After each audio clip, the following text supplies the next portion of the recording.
আমি আজকে একটা রান্না করছি, সে রান্নাটা কিন্তু বেশিরভাগ মানুষেরই পছন্দের রান্না। সেটা হচ্ছে কচু শাক দিয়ে ইলিশ মাছের মাথা।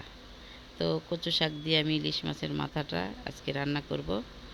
আসসালামু আলাইকুম ভাই ও বোনেরা, আপনারা যে যেখান থেকে আমার ভিডিওটা দেখছেন আপনাদেরকে অসংখ্য ধন্যবাদ। প্লিজ আমার চ্যানেলটা সাবস্ক্রাইব করে আমার পাশে থাকবেন, লাইক কমেন্ট শেয়ার করবেন। আপনাদের সবার জন্য দোয়া এবং ভালোবাসা রইল। আমরা যখন একটা কাজে সফলতা অর্জন করি তখন সে কাজের পিছনে কিন্তু অনেক পরিশ্রম থাকে এবং সে কাজটা ধৈর্য ধরে করতে হয়। তো ইউটিউব প্ল্যাটফর্ম এমন একটা জিনিস, সেখানে ধৈর্য ধরে কাজ না করলে কখনোই সফলতা আসবে না। আর আপনাদের ভালোবাসা এবং আপনাদের সাপোর্ট ছাড়া কখনোই এখানে আমি প্ল্যাটফর্মে টিকে থাকতে পারবো না। তো প্লিজ আপনারা পাশে থাকবেন, আমাকে সাপোর্ট করবেন।